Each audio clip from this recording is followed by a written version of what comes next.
La Casa de Papel é uma das séries mais populares da Netflix e depois de 4 anos, essa obra está chegando ao fim com sua quinta e última temporada. Então, enquanto a gente se despede de uma de nossas séries favoritas, aqui estão 7 coisas que você provavelmente não sabia sobre as filmagens de La Casa de Papel.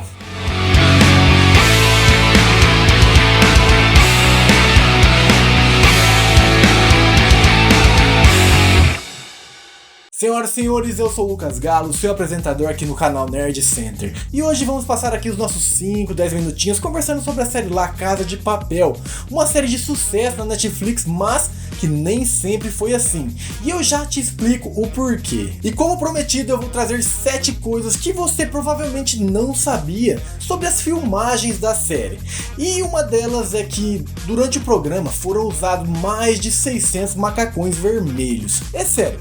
Ao longo de todas as 5 temporadas, mais de 600 dos icônicos macacões vermelhos foram usados para vestir o elenco. Embora, de acordo com o figurinista da série Carlos Dias, vestir os personagens esteja longe de ser entediante. Abre aspas para o figurinista. Desenhar o guarda-roupa de La Casa de Papel é uma experiência tão rica porque cada personagem é tão diferente do outro. Tem sido um grande desafio vestir todos os personagens individualmente e depois como um grupo com aquele icônico macacão vermelho. E a segunda coisa que você provavelmente não sabia é que as filmagens aconteceram em 300 locações em 7 países. Enquanto a série se passa em Madrid, as filmagens acontecem em todo o mundo.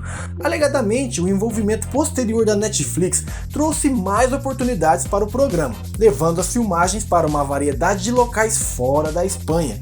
As filmagens da série aconteceram na Tailândia, Dinamarca, Panamá, Portugal, Itália e Reino Unido, onde as cenas envolvendo a caixa forte inundada no Banco da Espanha foram filmadas. E essas primeiras curiosidades já valem o seu like, não é mesmo? E se você está caindo de paraquedas aqui no canal, sinta-se à vontade para se inscrever e fazer parte dessa bolha de nerds que cada dia está maior. E eu tenho uma novidade para você. Agora tu pode se tornar um apoiador do canal. Basta enviar um Pix para o endereço pix@nerdcenter.net.br. Você estará ajudando o canal a crescer ainda mais com qualidade. pix@nerdcenter.net.br. Seja um apoiador. E a terceira coisa que você provavelmente não sabia sobre as gravações da série é que antes da Netflix adquirir os direitos dela, ela quase foi cancelada. Quando a primeira temporada de La Casa de Papel estreou na Espanha, mostrou-se promissor, é bem verdade. Seu primeiro episódio atraiu 4,5 milhões de telespectadores no canal espanhol Antena 3, mas à medida que a série avançava, sua audiência despencava. Os criadores e o elenco já haviam aceitado que a série era um fracasso quando a Netflix apareceu e a adquiriu. A Netflix adicionou La Casa de Papel e renomeou como Money Heist nos Estados Unidos a sua biblioteca com poucos anúncios. Independentemente disso, os assinantes a encontraram e se apaixonaram pela obra. E esse drama imprevisível do roubo provou ser uma das apostas mais inteligentes da Netflix. E a quarta coisa que provavelmente você não sabia é que a Tóquio não foi feita para ser a narradora do show. De acordo com o site de notícias espanhol El Mundo, Tóquio, interpretada por Úrsula Corbero, não pretendia ser a narradora da série. Desde a primeira temporada, os fãs se perguntam por que a narração vem de Tóquio, sugerindo que deveria vir do professor, já que ele é o mentor do roubo e líder do grupo. Bem, na verdade era isso que os produtores pretendiam originalmente, mas eventualmente decidiram que seria muito narcisista para o professor fazer isso, e também queriam uma voz feminina fazendo a narração, dado o fato que eles tinham um elenco dominado por homens. A quinta coisa que você provavelmente não sabia é que os episódios foram escritos de forma paralela. A maioria dos programas escrevem os roteiros de toda a série antes da filmagem, assim como eu também fiz esse roteiro antes de gravar esse vídeo, mas em La Casa de Papel, os roteiros são escritos junto com a filmagem, com os escritores adaptando toda a direção da série de acordo com o que eles sentem que a história pede durante as filmagens.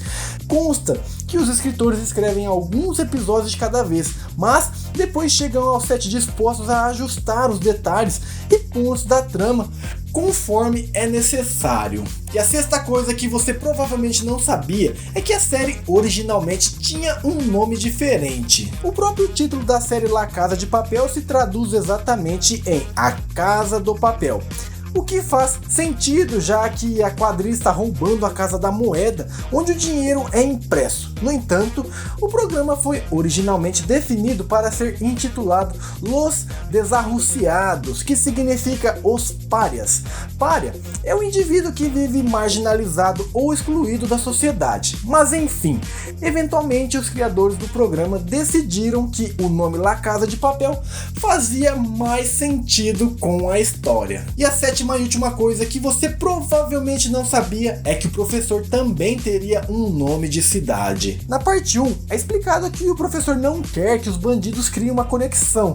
Assim, para se conhecerem durante o plano e para se comunicarem, eles usam nomes de cidade. Isso até é uma forma de deixar a ação policial lenta, ao menos na identificação, se ligações ou conversas entre o bando forem ouvidas, né? Porém, na série da Netflix, o professor nunca teve um apelido de cidade revelado. Por ficar de fora da ação e ser o líder do plano, o apelido ficou apenas como professor. Mas muitos fãs não sabem que o personagem ganhou um nome de cidade também, mesmo que nunca tenha sido usado na série. O Álvaro Morte, o intérprete do professor, contou ao Rappler que o apelido não oficial do personagem seria Vaticano, uma cidade-estado bem pequena. O ator explicou que o motivo para a escolha de Vaticano é porque o local é seguro ao mesmo tempo que tem um grande poder sobre o mundo. Como se sabe, o Vaticano é a sede da Igreja Católica. E esse foi o vídeo de hoje, eu espero que você tenha gostado. E olha só, não esqueça de deixar o like, e se você é novo por aqui, se inscreva no canal para não perder os próximos conteúdos. Deixa aqui nos comentários se você já sabia alguma dessas 7 coisas. E olha só, não esqueça que você pode se tornar um apoiador ou apoiadora do canal. É só enviar um pix para pix@nerdcenter.net.br. Seja um apoiador. E eu vou ficando por aqui, até a próxima. Tchau, tchau.